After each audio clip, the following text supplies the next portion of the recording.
ప్రపంచం మరో యుద్ధమంచున నిలబడిందా?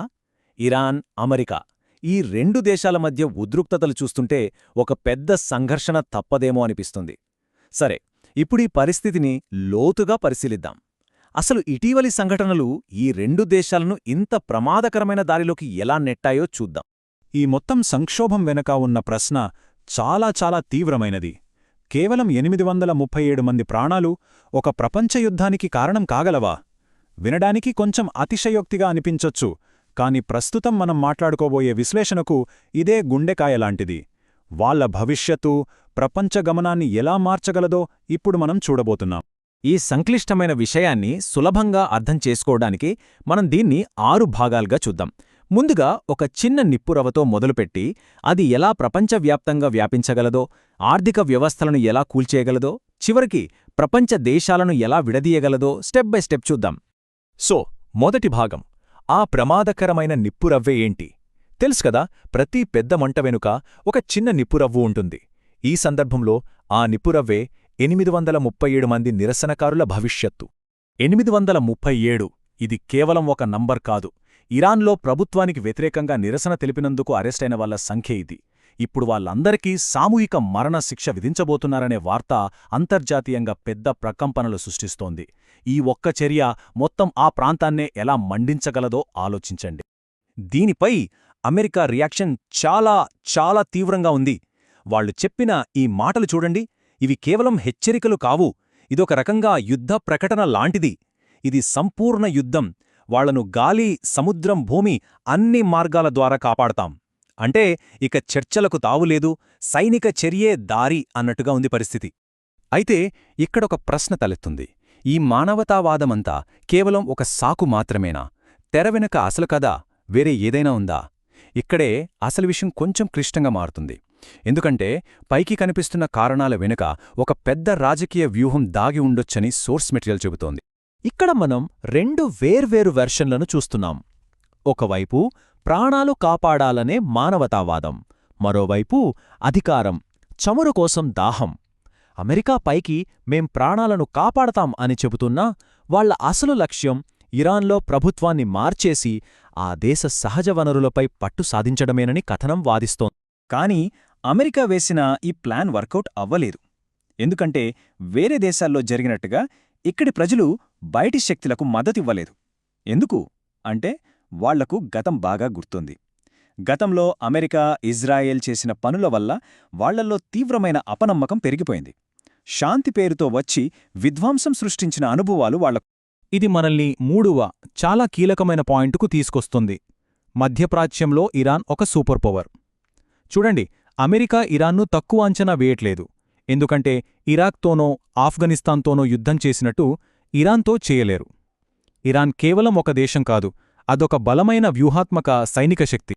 ఇదేదో చిన్నవాళ్లకి పెద్దవాళ్లకి మధ్య జరిగే పోరాటం లాంటిది కాదు.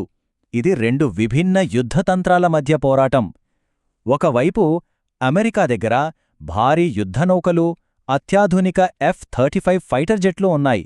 కానీ మరోవైపు ఇరాన్ అస్త్రాలు హాల్తన్వేరు. వాళ్ల బలమంతా వేల సంఖ్యలో ఉన్న క్షిపణులు, ఇంకా ఆ ప్రాంతమంతా విస్తరించి ఉన్న వాళ్ల ప్రాక్సీ సైన్యాలు. 2000కు పైగా. ఒక్కసారి ఆ నెంబర్ని ఊహించుకోండి. ఇరాన్ దగ్గర 2000కు పైగా బ్యాలిస్టిక్ క్షిపణులున్నాయి. ఇవేమీ పాతకాలం నాటి రాకెట్లు కాదు. వీటిలో కొన్ని ధ్వని కంటే 5 రెట్లు వేగంగా దూసుకెళ్లే హైపర్సోనిక్ ఆయుధాలు. వాటిని గాలిలోనే అడ్డుకోవడం దాదాపు అసాధ్యం. ఇరాన్ డిఫెన్స్ స్ట్రాటజీ చాలా కాంప్లెక్స్. వాళ్ళ క్షిపణులు, వాళ్ళ స్పెషల్ ఫోర్స్ అయిన రెవల్యూషనరీ గార్డ్స్, ఇంకా హమాస్, హిజ్బుల్లా లాంటి ప్రాక్సీ నెట్వర్క్, ఇవన్నీ ఒకెత్తు. కానీ ఈ కథనంలో అత్యంత భయంకరమైన హెచ్చరిక ఇంకొకటుంది. ఒకవేళ యుద్ధంలో ఇరాన్ ఓడిపోయే పరిస్థితి వస్తే అది తన అణువాయుధాలను తన ప్రాక్సీ గ్రూపులకు అప్పగించొచ్చు. అదే జరిగితే అది ప్రపంచ భద్రతకే ఒక పీడకలవుతుంది. ఈ యుద్ధం ప్రభావం కేవలం సైనికుల మీదే కాదు, మన అందరి జేబుల మీద కూడా పడుతుంది. 4వ భాగం, ప్రపంచ ఆర్థిక పతనం. ఈ యుద్ధం వల్ల గ్లోబల్ ఎకానమీ ఎలా కుప్పకూలిపోవచ్చో చూపిస్తుంది. ప్రపంచ ఆర్థిక వ్యవస్థకు గుండెకాయలాంటిది ఏదైనా ఉందంటే అది ఈ హార్మూస్ జలసంధి. పర్షియన్ గల్ఫ్ని బయటి ప్రపంచంతో కలిపే ఈ చిన్న జలమార్గం ప్రపంచ వాణిజ్యానికి జీవనాడి. ఇక్కడ ఏ చిన్న సమస్య వచ్చినా దాని ప్రకంపనలు ప్రపంచమంతా పాకుతాయి. ఈ చార్ట్ చూడండి. ప్రపంచంలోని 60% ఆయిల్ ట్యాంకర్లు ఈ చిన్న దారిగుండానే ప్రయాణిస్తాయి. అంటే రేపు ఇరాన్ ఈ దారిని మూసేస్తే ప్రపంచ చమురు సరఫరాలో సగానికి పైగా ఆగిపోతుంది. దాని ఫలితమేంటి? సోర్స్ చెప్పినట్టుగా సంపూర్ణ గందరగోళం. పెట్రోల్ ధరలు చుక్కలనంటుతాయి. ఆర్థిక వ్యవస్థలు కుప్పకూలిపోతాయి. ఈ సంక్షోభం కేవలం ఇరాన్, అమెరికా మధ్య మాత్రమే కాదు. ఇది ఒక గ్లోబల్ చెస్ గేమ్ లాంటిది. ఇక్కడ ప్రతి దేశం చాలా జాగ్రత్తగా అడుగులు వేస్తోంది. 5వ భాగంలో ప్రపంచం ఎలా 2 వర్గాలుగా విడిపోతుందో చూద్దాం. చూడండి, ఇరాన్ ఒంటరిగా లేదు, అది తన మిత్రుల కోసం చూస్తోంది. ఈ మాటలు ఇరాన్ సుప్రీం లీడర్ అన్నవి. భారత్తో తమకున్న 3000 ఏళ్ల చారిత్రక బంధాన్ని గుర్తుచేస్తూ మధ్యవర్తిత్వం చేయమని అడుగుతున్నారు. మతాలు, జాతులకన్నా పాతదైన స్నేహాన్ని ఆయన గుర్తుచేస్తున్నారు.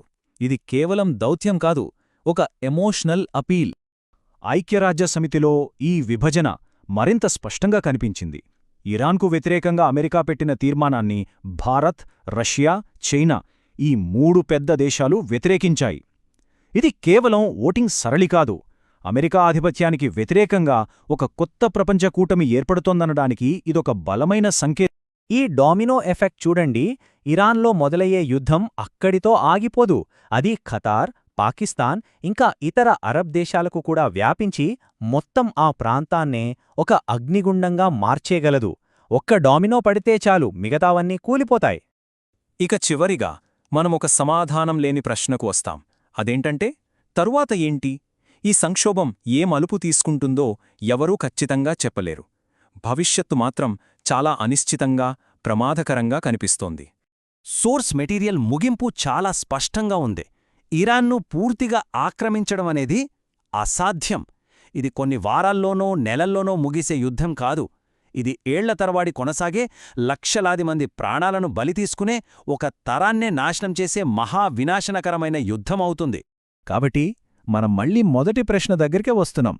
ఒకవేళ ఆ నిప్పు రవ్వ నిజంగానే మంటగా మారితే, ఒకవేళ యుద్ధం మొదలైతే, ఆ తర్వాత ఏం జరుగుతుంది? ఈ ప్రశ్నకు దొరికే సమాధానం మనందరి భవిష్యత్తుని నిర్ణయిస్తుంది. ఆలోచించండి.